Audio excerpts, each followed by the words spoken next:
Paul says, can a lease agreement be cancelled for no reason? Meaning that there was no breach that had occurred, at least as Paul states it. I think Paul is now into 12 months of a 24-month lease agreement. So I believe that his landlord has now cancelled it prematurely, with 12 months still remaining. He says there is a clause in the lease agreement which states that the lease can be cancelled with 2 months' notice. Paul says he doesn't see this being fair or legal, and especially if he's done nothing wrong in terms of breaching the agreement in any particular way. How can it be that a landlord is entitled to cancel the lease agreement, and as you would say, just because, and he feels like, he never would have entered into the agreement in the first place had he known that this would be the case, or that this was a possibility. So, can we assist Paul here?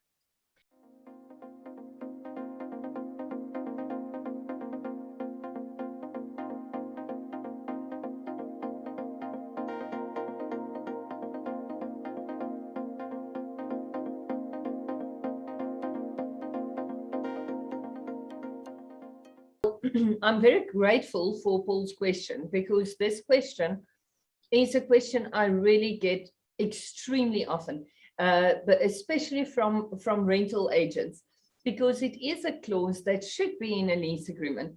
So let me explain exactly how this works. There was a lot of confusion between the interaction between Section 14 of the Consumer Protection Act and Section 4(5)(c) of the Rental Housing Act. I say it slowly because it's Section 4, subsection C, 3, subsection C, 4(5)(c) of the Rental Housing Act, which says that a landlord may cancel an agreement during the subsistence of the lease agreement. Now, the reason why it seemed contradictory to Section 14 of the Consumer Protection Act is Section 14 of the Consumer Protection Act says that a consumer agreement, so a fixed term lease agreement, not concluded between juristic entities, so as soon as there's a natural person in that transaction, that agreement can only be cancelled by the supplier, being the landlord in this context, when the consumer, being the tenant in this context, is in breach of a material term of the particular agreement. And so the provision of Section 4(5)(c) of the Rental Housing Act says a contract, a fixed term lease agreement, may be cancelled mid-term by the landlord, but there are 2 requirements in terms of this section. The first one is that provision must be recorded in the lease agreement. So if a lease agreement is silent on this, you can't enforce that right as a landlord. Now, side note for estate agents, guys, I know you want to remove this particular clause quite often from a lease agreement, because tenants does not necessarily want to sign an agreement with a clause like that, exactly to Paul's question. The reason why you can't remove it as an estate agent is you have an obligation to act on behalf of the landlord, and you can never, ever unilaterally remove a right that the landlord has in law without a written or, without a formal instruction to do that. And ideally, I would like to have that in writing so we can prove it. The second requirement for this clause, for this section, is that the reason for cancellation may not constitute an unfair practice. So the clause that is very often referred to, specifically on the 2-month notice, is clause 22.1 of the TPN residential leaseback lease. And this clause is obviously used, this lease agreement is used by the majority of the national estate agencies, so most people would have seen this clause. Go have a look at your lease agreement if you are using the TPN leaseback lease. Clause 22.1 is exactly the clause we're talking about, and I think, Paul, there is a very good chance that that might even be in your case the situation. We specify in that agreement that the landlord can only utilize that right and cancel the agreement on 2 months' notice in 2 situations: where the landlord sells the property, intends to sell the property, or in a situation where the landlord wants to take occupation. The reason why we specify that is neither one of those 2 provisions would constitute an unfair practice and unfair reason for cancellation.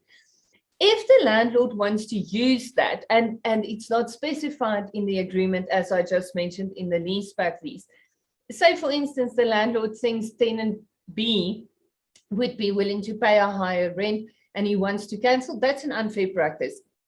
And to Paul's question, I've seen that there is mention being made of detail around what's happening. And the truth is, it seems like in your case, the landlord wants to cancel because he's got a bit of a problem with viewings.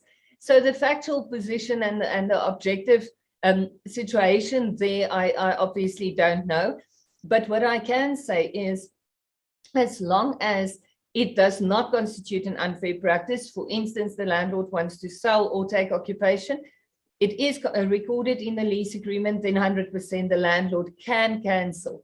The parties may, at conclusion of the lease agreement, decide to exclude that provision from the lease agreement, but make sure that as a landlord, you understand what right you are giving up, and as an estate agent, never, ever, ever, ever agree to removal of that clause without instruction from your landlord.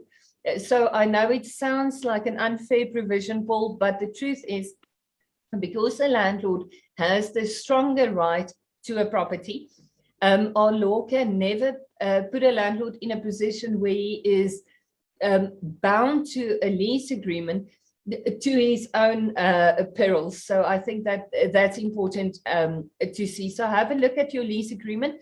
If it is recorded like that, and if it does not constitute an unfair practice, unfortunately, the landlord can cancel that lease agreement on 2 months' notice. That was an extremely long answer, but I get it often, and I've done an article, and my good friend and business partner, Nick Brody, shared an article just now on the comments with a link to SSLR's website, and that particular article also dealing with the interaction then between the Roman Dutch law principle of huur gaat voor koop and section 45C. So if you enjoy this topic, there's more happy reading. And now I'll keep quiet and drink tea. Thank you so much, Selna. I really appreciate that. And Paul, I hope that it really has provided you with a lot of insight into how to take this matter up and further.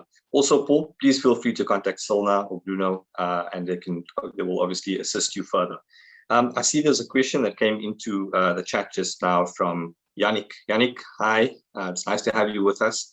Yannick wants to know, he says, what happens when a lease expires and the landlord wants the tenant to pay extra for sewage and VAT on water?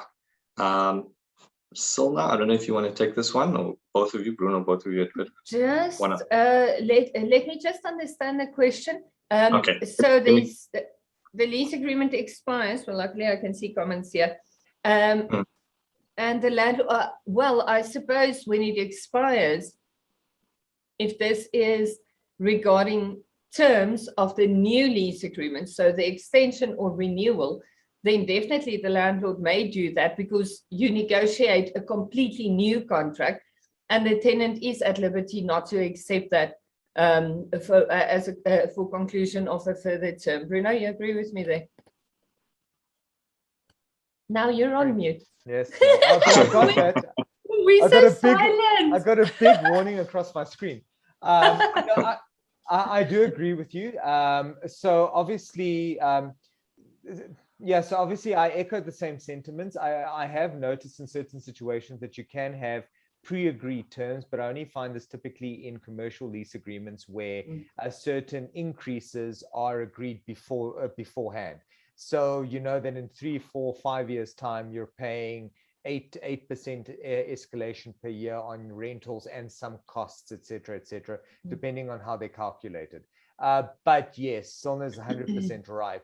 In residential lease agreements, you typically don't tend to find that, especially because of the limitation. They don't go longer than 2 years, meaning that you just renegotiate the next year.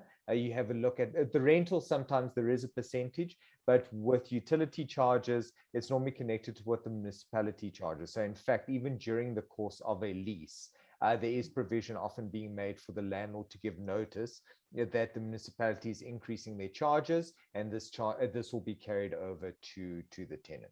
So it does sound fair in short. Yeah, thanks, Bruno. Thanks, Selma. And thank you, Yannick, for asking that question. I'm going to quickly move on to the next one. And it sounds like quite a juicy question at that. It's also asked by Yazid, and he says, a landlord has rented out a unit in a complex. In terms of the written lease agreement, the tenant is to refrain from committing any unlawful act. The tenant, however, has now been arrested for selling drugs and was found to be in possession of said drugs inside the unit. The other residents and the body corporate of the complex now have become aware of the situation, and they want this guy out. I mean, who wants to live with a drug dealer next door? The landlord now, he wants to know that can he immediately terminate the lease agreement without first having to send out a breach letter?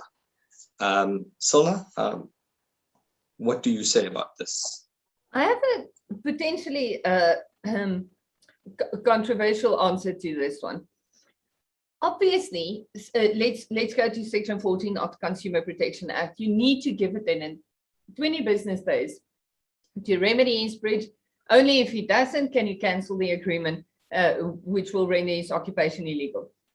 However, when it comes to committing a crime, it's not breach. It's not like you're not complying with the conduct rules, you constantly parking on the visitors parking, or you haven't paid rent. It's not something that can be fixed.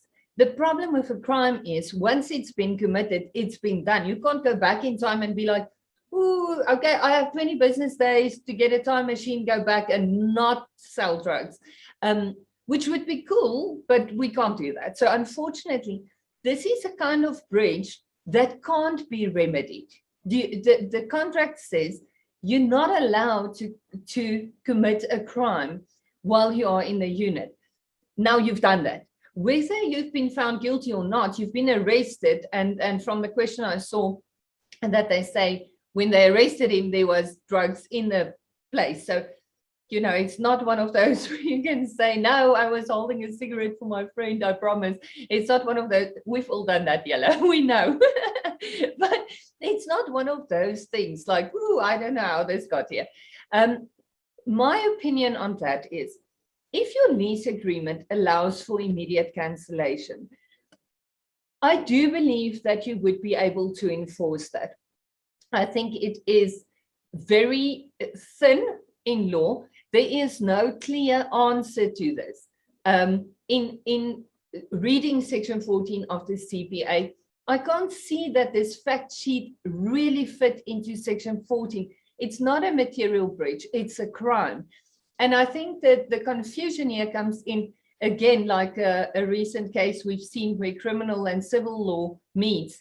Mr. Jacob Zuma's matter made it quite clear that when the two meet, criminal and civil law, suddenly things go a little pear-shaped, and our civil brains can't understand criminal law, and I think the criminal lawyers look at us and think, what are they doing? But so it's a tricky one. Again, back to the TPN lease, back lease, we have a clause specifically dealing with that and allowing for immediate cancellation when a crime is committed, and there is no obligation to wait for an actual guilty finding, but that there is an obligation on the landlord to report the crime, but he may do so anonymously, and then you may cancel. And the reason why I'm quite comfortable with that clause is if you've cooked crystal meth in your kitchen and the landlord cancels and says, listen, buddy, you've been cooking crystal meth, really the body corporate, it's a problem. We're going to cancel and you need to vacate. The truth is there isn't a lot of criminals that's going to defend that, trying to prove that they haven't done that.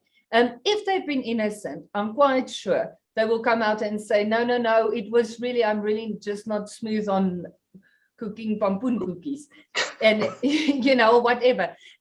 So I'm quite comfortable that you can cancel. Actually, this particular contract Yes, it has emailed it to me. So I've seen the actual lease agreement, which doesn't refer to the right to cancel like the TPE leaseback does, but still I'm quite comfortable with immediate cancellation, and maybe giving the tenants some time to vacate, leaving you enough room to also negotiate and to give the tenant then an opportunity to say, seriously, I was holding a cigarette for my friend. Bruno, what do you think? Am I being cowboy? No, sure. It's such an interesting question. I don't think you're being cowboy. In fact, I think it's quite smart that you guys catered for this in the lease agreement, because it comes down to that, and we're having not different conversations, but different conversations can be had based on what you said and based on what the question is. So if the question is, listen, the contract provides for immediate termination pursuant to a criminal act on the premises, and it's like summary termination. Is this lawful, or does it go against legislation like the CPA? And there, my answer to you is, I think it would fly. I don't see anything wrong with that. And I mean, if you try to draw a comparison, it's difficult. But if you look, for example, on the one end of the scale where you're looking at substantial damage to the property, right? The lease agreement, a lot of lease agreements that speak about substantial damage, it goes, yeah, but if the guy is damaging the property, sure, you can claim the cost of repairs from him. But I mean, if a guy's about to blow up the place, it's a crazy example, but if the worst thing possible was going to happen, no one looks at the lease agreement and go, 14 days notice. Like you run to court, you get that interdict, yes. You're able to prove a clear right, which the court requires, and you're able to stop this guy and possibly get him out on an urgent basis because it's just that bad. And the court's not going to look at the lease and criticize you and say, well, you know what, you didn't provide for it properly. So there's a certain level of protection that's not necessarily always clear as day, but that's intuitive. And I think the commission of a crime in a premises is just as serious because it does impact you as a landlord. It is, several things could happen, and it's illegal, so no one could promote it. I mean, I wouldn't imagine a judge coming to the protection of a criminal on the premises going, no, let him continue doing what he needs to do. I don't see that happening, right? So on the side of whether the legislation provides for it, totally agree with Silna. Legislation, the contract itself provides for it. So then you start getting into gray areas, and this is where the circumstances of the case start applying. So what if it's not that bad a crime? What if the guy, yeah, he dealt, but he dealt once, and you can say, listen, here's a letter of demand, stop dealing. And let's call it quits. Maybe there is an opportunity there to say that, you give him the opportunity to stop doing something, but it depends what the crime is. And I think that's where where the gray area lies. If the contract provides for immediate termination, I would say you're good. Whatever the crime is, go ahead and cancel the lease. If the contract doesn't provide for it, I think then it becomes a matter of perspective. So if it's something small, it might be difficult because you might be able to say, stop committing that crime or else I'm going to cancel. And I think there you can't just jump at trying to get the guy out, but it would depend. I think it depends on the magistrate, depends on the circumstances. And I don't think there's a clear answer to that. So we would have to look in context and try to figure out how bad is it really. I'm just trying to imagine it now, like the tenant who was selling drugs rocking up at court and saying, Your Worship, this landlord of mine has cancelled the lease agreement. Okay, on what grounds? Well, I'm cooking some meth in the back here, and I mean, come on, everybody loves meth. I don't know. It's been a tough few weeks in South Africa.